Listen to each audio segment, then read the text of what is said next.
तर वृक्ष निर्माण होईल का? तसं साक्षी ब्रह्म आहे म्हणून आपण आहोत. ब्रह्म साक्षी प्रत्यक्ष नाही. सांगितलं की ना मागच्या ओळीमध्ये की वडील आमचे जन्माला आले की वडील वारले, मुलगा जन्माला आला, जन्माला येताना दिसतो का, जाताना दिसतो का आत्मा? हा मागचा प्रश्न आहे आपला. आणि त्याच्यावरती उत्तर आहे. बीज परिपाके वाढले वृक्षी, पर्वत त्या वृक्षाचा साक्षी. आणि पर्वत त्या वृक्षावर वाढतो, पर्वतावर वृक्ष ते वाढतो आणि पर्वत साक्षी आहे त्या वृक्षाला. तो पर्वत वृक्ष छेदने नव्हे दुःखी. त्या पर्वतावरील वृक्षाला छेदन केलं तर त्या पर्वताला काहीही त्रास होत नाही. ते द्रष्टा साक्षी देहाचा. तसं त्या साक्षी ब्रह्माला, आपल्या देहाला काही झालं तरी साक्षी ब्रह्म कसा आहे? निरंतर आहे. तो निरंतर आहे. आणि त्या निरंतर असलेल्या त्या पर्वतावर जसं काय वृक्ष वाढला तर त्या वृक्षाचा साक्षी पर्वत असतो, तसं ह्या साक्षी ब्रह्मावर माया जरी आली, एखादा देह जरी आला तरी पण त्या द्रष्टाला म्हणजे त्या चैतन्याला कुठल्याही प्रकारचा फरक पडत नाही. द्रष्टा साक्षी देह मात्रासी, द्रष्टा साक्षी देह मात्रासी, ते देहधर्म न लगती द्रष्टासी. तो देही असून विदेहासी, भवबंध त्याशी स्पर्शेना.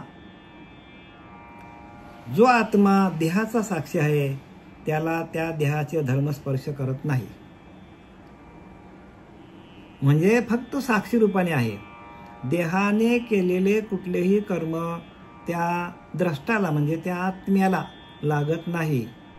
म्हणून आत्मा कसा आहे? निरंतर आहे, निर्गुण आहे, निराकार आहे, त्याला आकारच नाही. अज आहे, तो जन्माला येत नाही. ध्रुव आहे, तो हालत नाही, काहीच करत नाही. तो ब्रह्म कसा आहे? निर्गुण निराकार आहे, तो काहीही करत नाही, येत नाही, जात नाही असं आहे. पण त्या ब्रह्मावरती आलेली जी माया आहे ती माया सर्व करते, माया सर्व करी. ब्रह्म काहीच न करी, काहीच करत नाही ब्रह्म. आणि म्हणून आपण काय करायला पाहिजे? तर जोपर्यंत आपला ध्येयभाव आहे, त्या देहाला चालवणारा करता मी आहे असा जोपर्यंत आपला भाव आहे, तोपर्यंत आपल्या देहाला केलेले कर्म सगळे आपल्या देहाला चिटकतात. आणि भगवंत काहीच करत नाही. आणि म्हणून आपण भगवंतासारखं झालो, कर्ता भाव आपण जर सोडला तर आपल्याला कुठल्याही प्रकारचा त्रास होत नाही.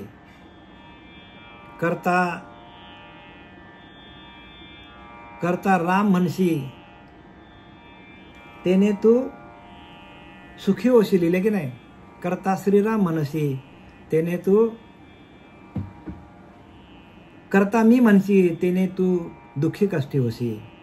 करता श्रीराम म्हणशी तेने तू पावशी यश कीर्ती प्रताप. करता मी म्हणशी तेने तू दुःखी होशी. कर्तृत्व पण आपल्याकडे घेतलं की आपल्याला दुःख होणार आहे. आणि कर्तृत्व पण देवाकडं दिलं आपण का आपण मोकळा होतो. मग आपल्याला परत परत जन्माला काय यावं लागतं आपल्याला? त्याचं कारण एकमेव आहे की आपण सगळं केलेलं कर्म आपण आपल्याकडे घेतो. प्रत्येक कर्माचा कर्ता आपण होतो आणि म्हणून आपल्याला हे दुःख भोगावं लागतं. आणि सर्व कर्म आपण भगवंताला अर्पण केले. सगळी भक्ती मानून तुम्ही करा, पण भगवंताला अर्पण करा. तरी उचित कर्मे आघवे तू वाचरुनी मजा अर्पावी, परिचित्त वृत्ती विनासावी आत्मरूपी. सर्व कर्म कर, भगवंत सांगतो, पण ते मला अर्पण कर. जर मला अर्पण केलं तर त्याचा जो कार्यभाग आहे तुझ्या देहाचा तो मी बघेन. पण तसा माणूस करत नाही का? सगळं आपल्या अंगावर ओढून घेतो. आणि म्हणून आपल्याला हे ज्ञान होत नाही, भगवंताचं ज्ञान होत नाही. त्याला कारण काय? त्याला एकमेव कारण हे की सगळं आपण आपल्याकडे घेतो. द्रष्टा साक्षी देह मात्राशी, ते देहधर्म न लागती द्रष्टाशी. तो देही असून विदेहवासी, भवबंध त्याशी स्पर्शेना. तो आत्मा देहामध्ये असतो पण देहापासून अलिप्त आहे. तो देही असून विदेहवासी. म्हणजे आपण देहामध्ये असतानाच विधी अवस्था व्हायला पाहिजे. सगळे कर्म भगवंत माझ्याकडनं करून घेतो असा भाव व्हायला पाहिजे प्रत्येकाचा, बरं का. आणि जर ते कर्म आपल्याकडे घेतले तर आपल्याला आपण त्या ध्येयबुद्धीवर आहोत. ध्येयबुद्धीच्या नरा थोर चिंतेचा आर्दरा, मग आपल्याला चिंता वाढत जातो. संकल्प विकल्पाचा मारा, ध्येयबुद्धी अनिवार्य. ध्येयबुद्धीमुळे आपल्याला परत परत जन्माला यावा लागतो. देख दीपाच्या मिलनापाशी केवळ दुःख पतंगाशी. तो पतंग काय करतो तर त्या ट्यूबलाईटवर किंवा लाईटवर, बल्बवर काय करतो, जोरजोरात आपटतो आणि त्याच्यामध्ये आपटून आपटून स्वतःचेच डोळे फोडतो.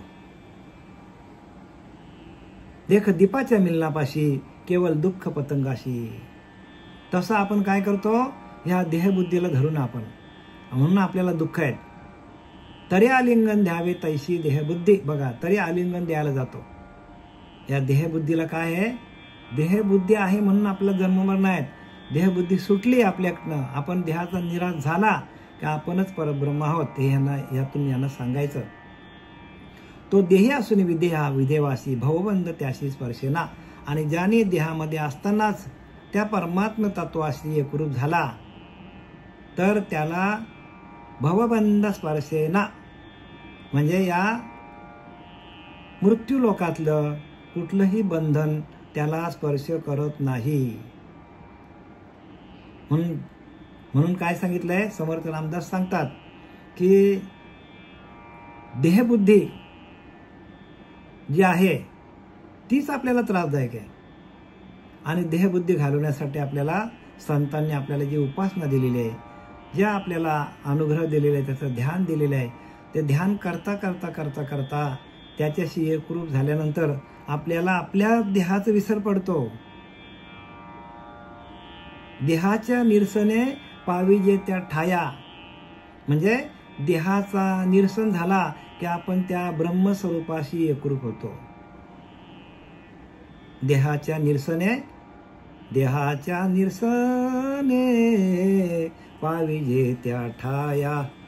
तुकाराम महाराज सांगतात, माझी काया ऐशी जव नव्हे, म्हणजे जोपर्यंत माझं देह असं होत नाही, या देहाचं विसर पडत नाही, तोपर्यंत देहबुद्धी आपल्याला सतवणार आहे. देहबुद्धीचा निराश व्हायला पाहिजे. हा अर्थ नेनोनी अविवेकी अतिबद्ध झाले ये लोकी. आणि हा अर्थ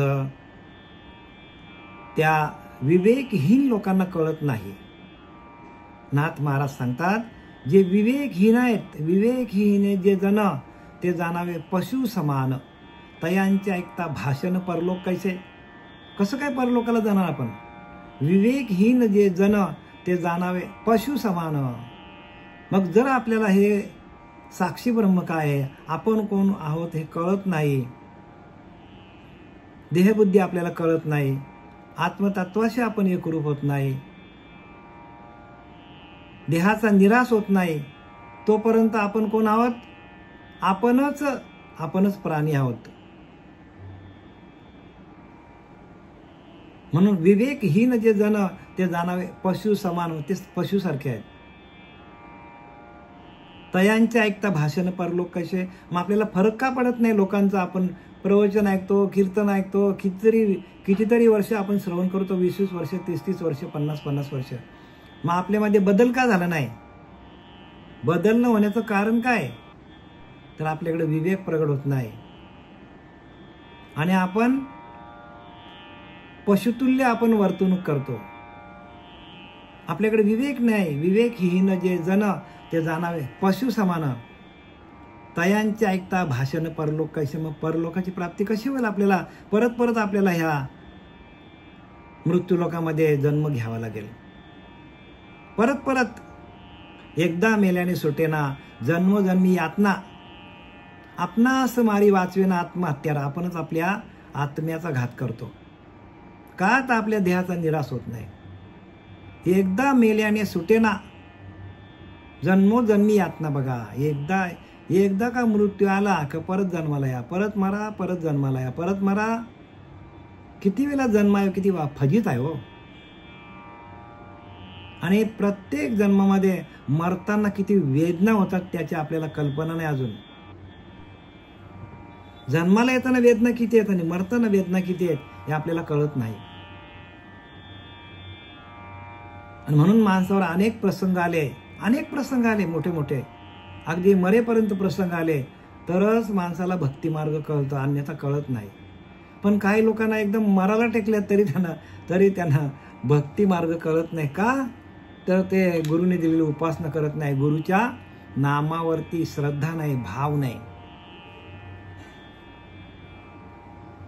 जे गुरु आपल्याला जीव ओतून आपल्याला सांगतात, रात्रंदिवस श्रम करून आपल्या साधकांसाठी मेहनत करतात, त्यांच्या शब्दावर तरी विश्वास ठेवा. काय ते अनुभव आलेला आहे म्हणून आम्ही तुमच्यापर्यंत सांगण्याकरता आम्ही हजर आहोत. आम्हाला अनुभव आलं नसतं तर आम्ही आलोच नसतो ना सांगायला तुम्हाला. संतांचं ऐकतो कोण? म्हणून अनुभव आले ते आम्ही जगा सांगत असे सांगतात. तुकोबाऱ्या सांगतात अनुभव आले ना ते आम्ही तुम्हाला सांगायला आलोय. पण ना ऐकते भटकीचे, सगळीकडे भटकतात लोक, भटकीचे ऐकत नाही हो, सगळीकडे भटकंती आहे. हा अर्थ नेनोनी अविवेकी, ज्यांच्याकडे विवेक नाही त्यांना ह्या अर्थाचं काहीच गंधच नाही हो. साक्षी ब्रह्म काय, शब्द ब्रह्म काय, सगुण काय, निर्गुण काय, काहीही कळत नाही. ब्रह्म म्हणजे काय तेही कळत नाही. आपण ब्रह्म आहोत हे तर बाजूलाच राहिलं. पण जे चराचरामध्ये व्यापक भरलेलं ब्रह्म आहे त्याचीही ओळख नाही लोकांना. त्याची तरी ओळख करा. किती साधे साधे उदाहरणं सांगण्यासारखी आहेत. आपल्याकडे 3 ऋतू आहेत, किती? हिवाळा, उन्हाळा, पावसाळा. मग कोणामुळे चालतं हे? बरोबर पावसाच्या वेळेला पाऊसच आणतो भगवंत, बरोबर पाऊस आपल्याकडे वर्षा करतो पावसाच्या वेळेवर. सूर्य आहे, चंद्र आहे, पौर्णिमा आहे, कृष्ण पक्ष आहे, शुक्ल, सगळे आपल्याकडे हवा आहे, पंचमहाभूतांचं सगळं कार्य चालू आहे आपल्याकडे. ग्रह आहेत, तारे आहेत, सगळं आपल्याला, आपण त्याचा अभ्यास करतो. आपण हे चालवणारी शक्ती कोण आहे? त्या शक्तीची ओळख आपण घेत नाही आणि आपण काय करत बसलोय? जे दिसतं आपल्याला त्याचीच आपण पूजा करत बसलोय. आता आपल्याला श्लोक क्रमांक 50 म्हणजे अध्याय एकनाथी भागवत अध्याय 50 आणि श्लोक क्रमांक एकनाथी भागवत अध्याय 22 आणि श्लोक क्रमांक 50 ओवी क्रमांक 590 वर आपण जाऊया. काय सांगतात बघा नाथ बाबा. अविवेकी मनुष्य याप्रमाणे तत्वतः आत्म्याला पृथक न मानता विषयांमध्ये आसक्त होऊन संसारात बद्ध होतो. एका वाक्यात त्यांनी या खालच्या ओवीचं सार आणलं की जे अविवेकी मनुष्य आहेत, अविवेकी लोक आहेत, ते काय करतात? तत्वतः आत्म्याला पृथक न मानता विषयांमध्ये आसक्त होऊन, आत्मा आपल्यापेक्षा वेगळा नाहीये, आपल्यापेक्षा पृथक आहे, आपल्यापेक्षा वेगळा, पण तो आपल्या आतमध्ये पण आहे हे जाणत नाही. आत हरी बाहेर हरी, हरीने माझं व्यापिले. आपल्याकडे एक शक्ती आहे आत्म्याची, ती शक्ती आपल्याला काय करते तर ती आपल्याला जाणीव करून देतो. शक्ती आहे म्हणून आपण डोळ्याने बघतो, आपण खाल्लेलं अन्न पचतो, आपल्याला सगळं काय हातपाय आपलं सगळं जे काय ते ती शक्तीच करत असतं. पण ती साक्षी भावाने करतो, प्रत्यक्ष नाही, साक्ष्य भावाने. जसा सूर्य कसा उगवल्यावर सगळ्यांना प्रकाशित करतो आणि सगळ्यांचे कारोबार उद्योगधंदे चालू होतात, तसं आपल्याकडे ती शक्ती आहे आणि ती शक्ती आपल्याला काय करते? सातत्याने जागृत ठेवते. विषयांमध्ये आसक्त होऊन म्हणजे त्या शक्तीला माणूस जाणत नाही आणि विषयांमध्ये माणूस काय त्या शक्तीच्या जीवावर काय करतो? विषय भोगतो आणि संसारात बद्ध होतो. आणि संसार म्हणजे जन्म मरणाचा फेरा, या फेऱ्यामध्ये तो अडकतो, बद्ध होतो. म्हणजे त्याची बुद्धी काम करत नाही. का तर तो विषयांच्या अधीन जातो. ज्या सत्तेवर आपण भगवंताचं भजन करायला पाहिजे तीच सत्ता आपण विषयांमध्ये भोगण्यासाठी आपलं आयुष्य घालवतो आणि शेवटीला तीच शक्ती आपल्याला कमी पडते. आणि तीच शक्ती जी आहे की ज्या शक्तीच्या द्वारे आपल्याला भगवंताला प्राप्त करायचं, त्या शक्तीवर आपण विषय भोगतो आणि मग आपल्याला त्या भोगलेल्या विषयापासून आलेली जी आपल्याला अनुभूती आहे, चांगले वाईट अनुभव, तेच आपल्याला अंतकाली त्रास देतात. अंतिमते तैशी प्राणिया जान गती. अंतकाली जसे आपल्या मतीमध्ये, आपल्या बुद्धीमध्ये, आपल्या मनामध्ये जसं जसं आपले विचार असतील विषयांचं, तसं तसं आपल्याला जन्म घ्यावा लागतो. जन्म घेणे लागे वासनेच्या संगे. जशी वासना असेल तसं आपल्याला या मृत्यू लोकामध्ये परत परत परत परत उपजे ते नाशे नाशिले ते पुनरुपी दिसे, परत परत जन्म घ्यावा लागतो. म्हणून याच जन्मामध्ये आपल्याला भगवंताशी एकरूप होऊन त्या भगवंताच्या शक्तीमध्ये आपल्याला स्वतःला विलीन करता यायला पाहिजे, मनोलय करता यायला पाहिजे. ते चैतन्य आपल्या अंगामध्ये प्रगट करून जे व्यापक चैतन्य आहे त्या चैतन्यामध्ये आपल्याला स्वतःला विलीन करता यायला पाहिजे. तरच आपली भक्ती यशस्वी होईल. अन्यथा आपण केलेले सगळे कर्म फुकट जाणार आहेत.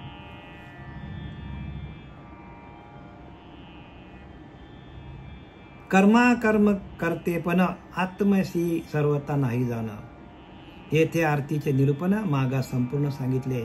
आता भगवंत सांगतो उद्धवाला, कर्म करते पण आत्म्याशी सर्वता नाही जाणं.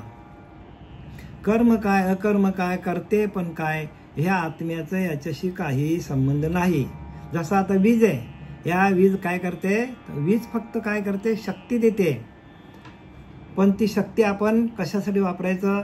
कोणी इस्त्री करायला वापरतो, ती गरम असते. कोणी फ्रीज ते पाणी थंड करायला वापरतो, तर कोणी घरामध्ये प्रकाश पडा म्हणून वापरतो. तशी यंत्रणा आहेत आणि त्या यंत्रणाच्या द्वारे ती शक्ती जाते. पण शक्ती एकच आहे, शक्ती वेगळी आहे का? शक्ती एकच आहे, पण ती ज्या ठिकाणी आपण वापरू तशी ती कार्य करते. म्हणून कर्म करते पण कर्म करते पण आत्म्याशी सर्वता नाही जाणं.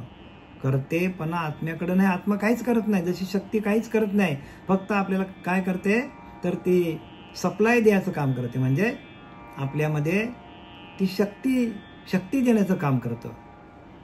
याची आरतीचे निरूपण मागा संपूर्ण सांगितले. आणि ह्या आरतीचा निरूपण मागा भगवंत म्हणतो उद्धवा संपूर्ण सांगितला.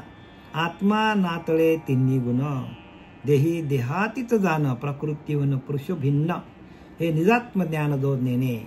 आत्मा न तळे तिन्ही गुण.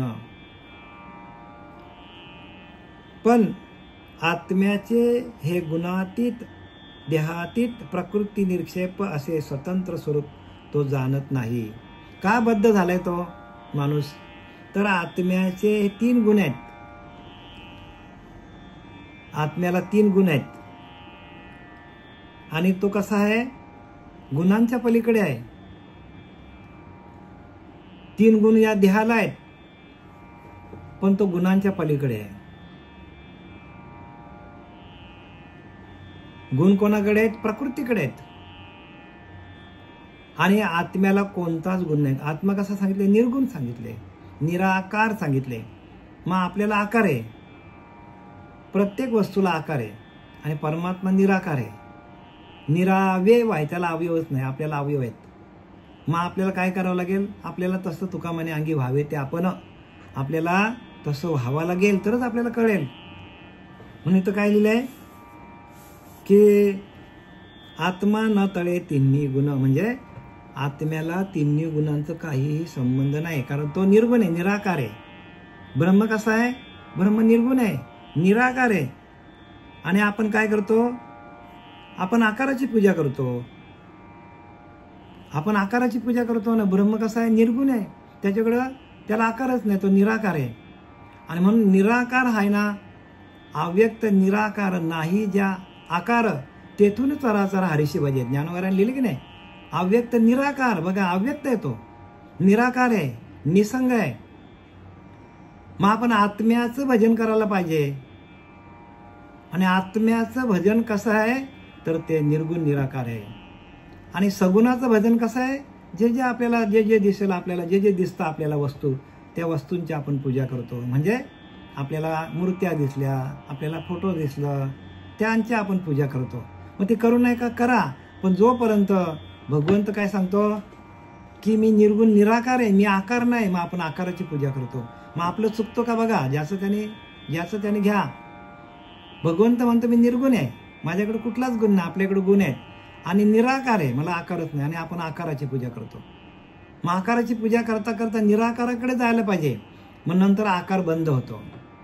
आणि आकाराचीच पूजा करत आपण बसलो तर आपण देहावरच आहोत, आपली देहबुद्धी गेलेली नाही. आणि मग आपल्याला परत जन्म मरणाच्या चक्रामध्ये अडकावं लागेल. कारण भगवंतानीच लिहिलं की नाही की मी निर्गुण आहे, निराकार आहे, निसंग आहे, निर्लेप आहे, निरावयव आहे, मला अवयवच नाही. आणि आपण अवयव असलेल्या मूर्तीची पूजा करतो. मग आपला भ्रम कोण घालवणार आहे? आपला भ्रम आपल्यालाच घालवायचा आहे. आणि म्हणून सद्गुरूला शरण का जायचं की बाबा आपण कोण आहोत, निर्गुण परमात्मा कसा आहे, गुणातीत कसं व्हायचं, निराकार कसं व्हायचं, निसंग कसं व्हायचं, हे सगळं आपल्या क्रिया आहेत. आणि त्या क्रियेच्या माध्यमातून आपल्याला हे ज्ञान मिळतं. जे आपले श्रीपाद बाबा आले, पांडुरंग देवीकर बाबा आले, नारायण बाबा आले, नाना बाबा आले, यांनी आपल्याला क्रिया करून दाखवलं. आणि ते क्रिया करता करता आपल्याला देहाचा पूर्णपणे विसर पडतो. आणि देहाचा विसर पडल्यानंतर आपल्याकडे कुठलेच गुण नसतात, आपल्याकडे कुठलाच आकार नसतो, आपणच निर्गुण आहोत, आपणच निराकार आहोत, हे आपल्या लक्षात येतो. आपणच निराकार आहोत, आपल्याला आकार नाहीये. आणि जो आकार दिसतो ना तो जाणार आहे. हा पाचा भूतांचा जो देह बनलेला आहे तो जाणार आहे. कारण त्याला चालवणारा जो परमात्मा निर्गुण आहे, त्या निर्गुण परमात्म्याची ओळख घेऊन त्याच्याशी एकरूप होऊन आपल्याला हा देह ठेवता आला पाहिजे.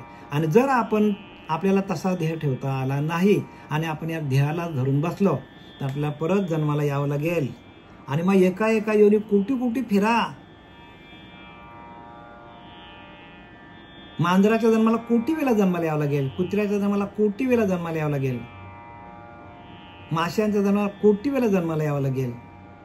मग सगळा फेरा आपल्याला चुकवायचा असेल तर भगवंत निर्गुण आहे, आपण पण निर्गुण व्हायला पाहिजे. आपल्याकडे कुठलेच गुण नाही पाहिजे. आणि गुण घालवण्याचं एकमेव साधन ध्यान. ध्यानामध्ये आपल्याकडं आपल्याला नाही माझ्या देहाची मज चाड, आपल्या देह कुठे आपल्याला कळत नाही. ध्यानामध्ये आपण कुठे आहोत, आपल्यालाच कळत नाही की आपण कुठे आहोत, कोण आहोत, आपल्याला माहित नाही पडत. एवढा आपण त्या भगवंताशी एकरूप होतो.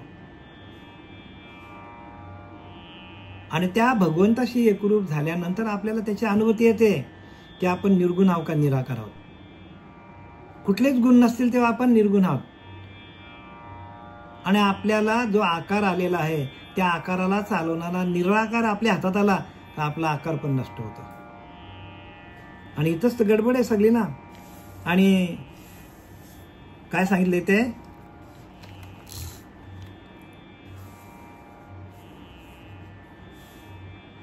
कर्ता कर्म करतेपण आत्म्याशी सर्वता नाही जाणं, येथीचे आरतीचे निरूपण मागा संपूर्ण सांगितले. आत्मा ना तळे तिन्ही गुण. बघा आत्म्याकडे तिन्ही गुण नसतात. ना तळे म्हणजे त्याच्याकडे कोणतेच गुण नसतात. देही देहातीत जाणं आणि देही देहातीत जाणं. या देहाला जेव्हा आपण देहातीत करू, देहाच्या पलीकडे आपण जाऊ. प्रकृती होऊन पुरुष भिन्न. बघा प्रकृतीला जो चालवणारा पुरुष आहे तो प्रकृतीपासून भिन्न आहे. जरी प्रकृतीमध्ये असला साक्षी रूपाने तरी तो पृथक आहे, भिन्न आहे. या प्रकृतीपेक्षा तो भिन्न आहे. हे निजात्म ज्ञान जो नेणे का बद्ध झालाय की निजात्म म्हणजे स्वतःच्या आत्मस्वरूपाचं ज्ञान तो विसरलाय. आणि लोकांचं हेच भ्रम झालंय, स्वतःच्या आत्मस्वरूपाला कोणी ओळखत नाही. एकदा आत्मस्वरूपाचं ज्ञान झालं म्हणून स्वरूपी राहण्यासाठी अवगुण अवघेची जाती ते पाहिजे. संत संगती, निरूपण आणि साधन पाहिजे. सगळ्या गोष्टी जागेवरच येतात. स्वरूपी राहण्यासाठी अवगुण अवघेच जाती. अवगुणाला घालवायची गरज लागत नाही, पण आपण आत्मस्वरूपाशी एकरूप व्हायला पाहिजे.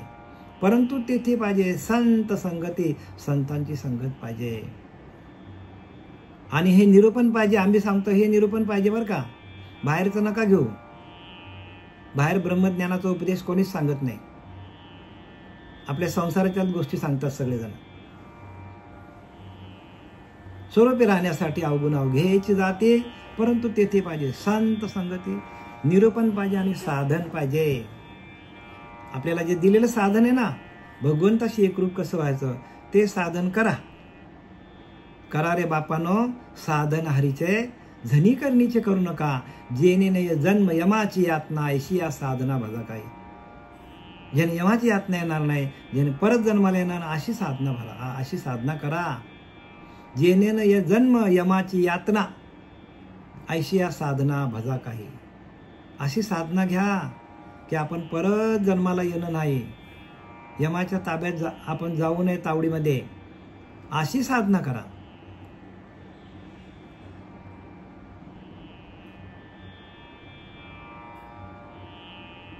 तोची संसाराचा आपण घर जावई झाला जाणं.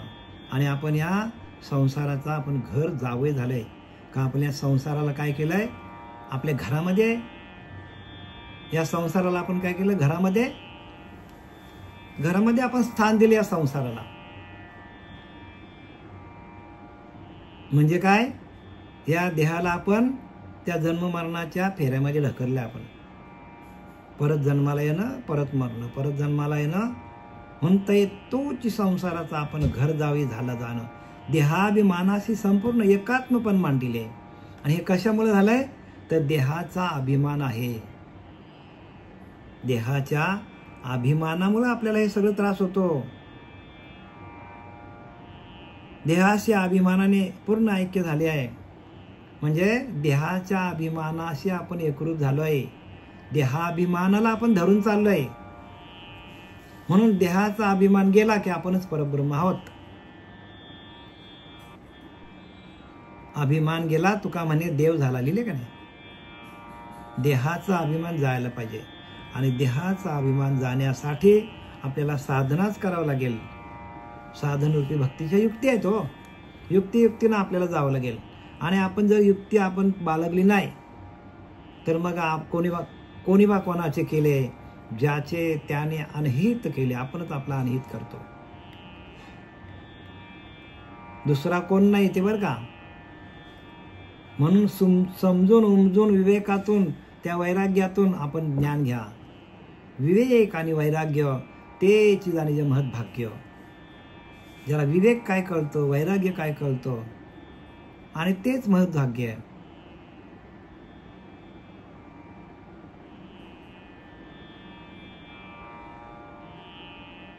विषयी भोगतोची पुरुषार्थ ऐसे मानुनिया, निश्चित शुभाशुभ कर्मी येथ भोगवित नाना योनी.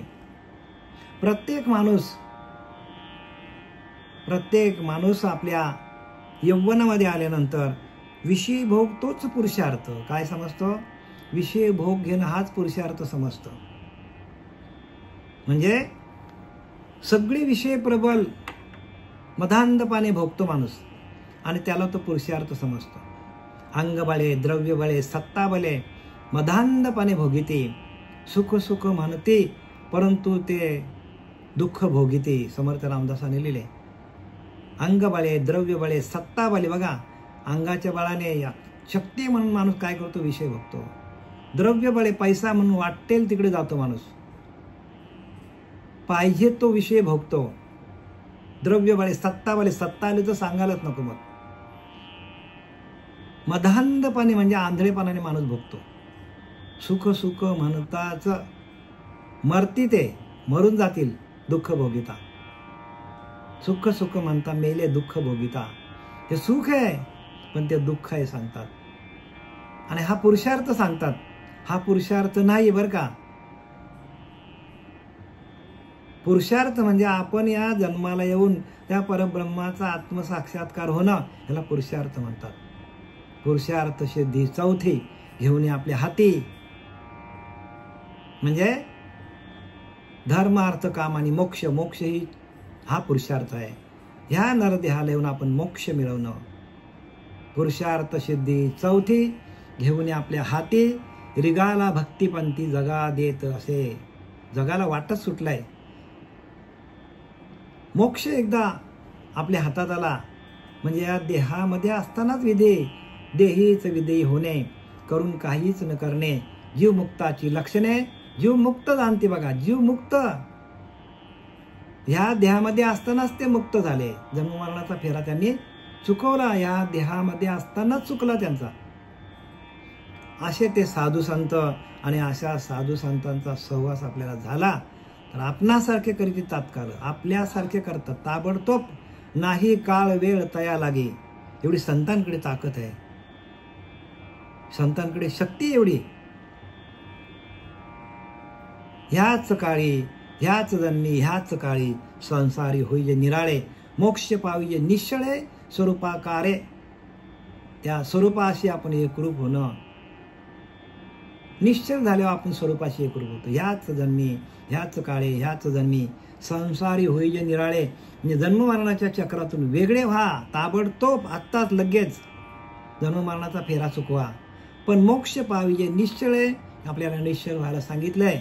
स्वरूपाकारे, त्या आत्मस्वरूपाशी एकरूप होऊन आपल्याला भगवंताचं भजन करता करता निश्चय व्हायला सांगितले.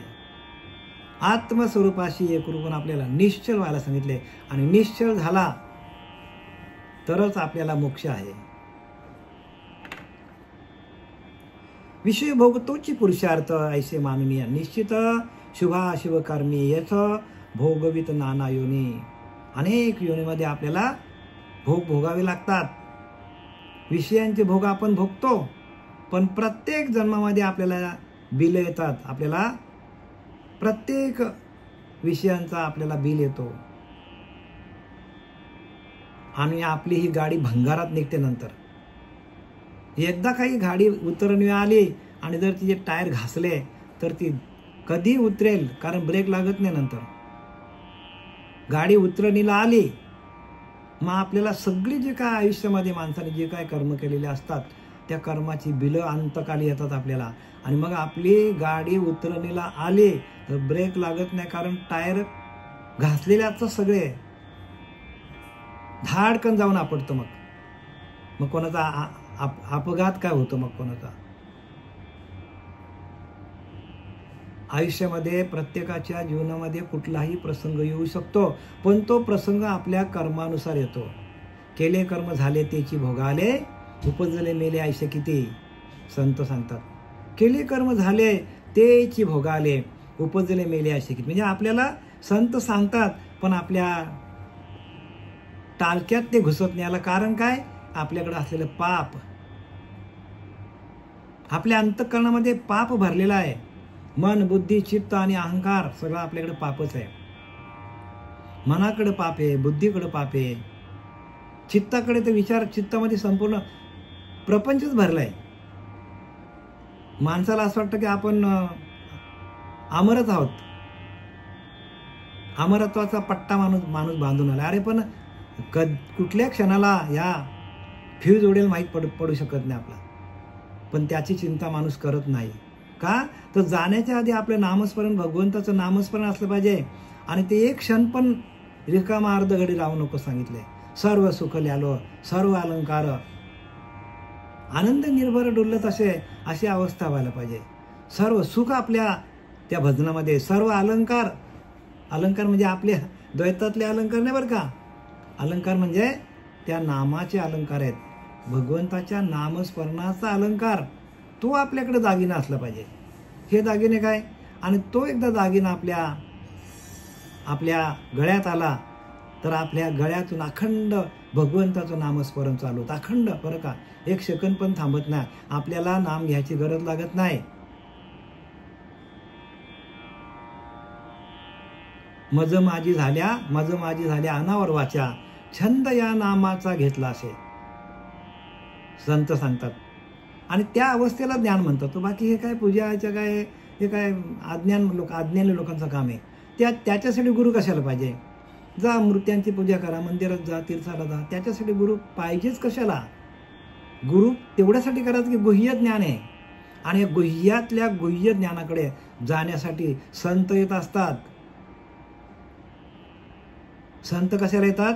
तर त्या तुमच्या आतमध्ये असलेलं ते गुह्य ज्ञान दाखवण्यासाठी, गुरु शिष्याचं ऐक्य करून घेण्यासाठी संत येतात. जीवाचा आणि मायेचा भोग लावून देतात. तो पुरुष आहे, तो काय करतो? या मायेचा अखंड भोग घेत असतो. आपल्या आतमध्ये असलेला जो पुरुष आहे, माया आहे आणि ब्रह्म आहे, तो ब्रह्म या मायेचा अखंड भोग घेत असतो. पण तो ब्रह्माचीच ओळख ना आपल्याला, त्या ब्रह्माचं नामस्मरण कसं करायचं, ते ब्रह्म काय तेच आपल्याला माहित नाही. ब्रह्मवाक्यच माहित नाही, तर ते शब्दच माहित नाही, ते नामच माहित नाही, ते अनाहत ध्वनीच माहित ना आपल्याला, कुठलीच काहीच ओळख ना आपल्याला. आणि म्हणून इथं काय लिहिलंय की विषय भोग अभिमाने जाण, पुढती जन्म पुढती मरण, नाना योनी आवर्तन देहाभिमान भोगवी. आणि पुढच्या योनीमध्ये हे आत्मतत्व आत्मज्ञान नसल्यामुळे त्याला पुढच्या जन्मामध्ये काय करावं लागतं की त्याने विषयींचं भोग तो भोगतो देहबुद्धीतून, आणि मग पुढती जन्म मरण, आणि किती वेळा जन्माला येतो आणि किती वेळा मरतो. नाना आवर्ती आवर्तन, नाना योनी आवर्तन, अनेक योनीमध्ये त्याला जावं लागतो. आणि अभिमान देहाभिमान भोगवी. आणि हे सगळं कशाने होतो? तर देहाचा अभिमान आपल्याला भोगावा लागतो. देहाकडे असलेला अभिमान तोच माणसाला काय करतो? अधोगतीला घेऊन जातो. संतांचं कोणी ऐकत नाही. संतांना अनुभव असतं म्हणून संत सांगायला येतात. संतांचा अनुभव किती पण शास्त्र वाचले तरी ते ज्ञान येणार नाही, संतांकडे येते. अखंड आयुष्य आपण जरी शास्त्र वाचले तरी पण ते ज्ञान मिळणार नाही तुम्हाला. अगदी 4 वेळेस 6 शास्त्र 18 पुराणे जरी वाचली तरी ते ज्ञान येणार नाही. कारण काय? ते ज्ञान आपल्या आतमध्ये आहे. ते ज्ञान श्रीगुरूंकडे आहे. तुका म्हणे किल्ली संत हाते दिल्ली, संतांच्या हातामध्ये ती किल्ली आहे. म्हणून संतांची सेवा करा. संतांच्या सेवेतच देवाची प्राप्ती आहे. प्रत्यक्ष भगवंत जेवायचा नामदेवच्या हातातनं, तरी कीर्तनात नाचायचा, तरी सांगितले नाम्या येडा झालास का तू, जा ना गुरुला शरण. पण तो ऐकला नाही शेवटीला. मग शेवटीला सत्समागम भरला होता. तिथे आपले गोरोबा काका होते, निवृत्तीनाथ होते, ज्ञानोबाराय होते, मुक्ताबाई होती. ध्यानाला बसवलं आणि गोरोबा काकांना ठोकायची सवय होती. म्हणजे गोरोबा काका कोण होते? तर कुंभार होते ते जातीनं. मग त्यांनी काय केलं? कच्चा मडका असं मारला डोक्यावर. तर कच्चा मडका, कच्चा बेकच्चा नाही गुरु का बच्चा. तिथनं उठला आणि धावत गेला. भगवंताला सांगितलं, अरे नाम्या तुला किती वेळा सांगितला, तू विसोबा खेचरांना शरण जा. आणि ज्या वेळेला तो विसोबा खेचरांना शरण गेलेला आहे त्यावेळेला प्रत्यक्ष नामदेव महाराज सांगतात की बघा नामदेव महाराज काय सांगतात. प्रत्यक्ष नामदेवाचे शब्द आहेत आणि ते शब्द काय ऐका. नामा म्हणे खेचरा पायी ओळख झाली सर्वा ठाई हो, खेचर विसा केला गुरु त्याने झाला माझं साक्षात्कार. नामा म्हणे खेचरा पायी ओळख झाली सर्वा ठाई. म्हणजे सगळ्यांच्या हृदयामध्ये असलेला परमात्मा मला दिसायला लागला. प्रत्येक कुत्र्यामध्ये मांजरामध्ये सगळीकडे तो दिसायला लागला मला. आणि अशी अवस्था होतो. परमात्मा कुठे आहे? हृदय असतो नारायण, प्रत्येकाच्या हृदयामध्ये नारायण. आणि म्हणून प्रत्येकाने सावध व्हा. संतांनी काय सांगितले ते व्यवस्थित समजून घ्या. शास्त्र वाचा आणि शास्त्र गुरुच्या सान्निध्यात वाचा. स्वतः वाचू नका, स्वतःच्या मताने जाऊ नका. कारण देवाला आवडते ती भक्ती करा. तुम्हाला आवडते ती भक्ती केली तर तुम्ही वाया जाल, फुकट जाल, अधोगतीला जाल. आपल्या मते चिखल उगा कालवू नको लिहिलं की नाही. आपल्या मताने आपण चिखलच कालवत बसणार. मग देवाला कोणती भक्ती आवडते? तर देवाला निर्गुण निराकार. देव कसा आहे? देव म्हणतो मी निर्गुण आहे, निराकार आहे. देवाला आकार नाही, काही नाही, आणि माझ्याकडे कुठलेच गुण नाही. तसं आपल्याला व्हावं लागेल. तुका म्हणे अंगी व्हावे ते आपण. आपल्याला संतांसारखं व्हावं लागेल. झालेली सेवा आपले सच्चिदानंद सद्गुरू पांडुरंग देवगिरी बाबा सच्चिदानंद श्रीपाद बाबा, रामदास बाबा, नारायण बाबा, नाना बाबा यांच्या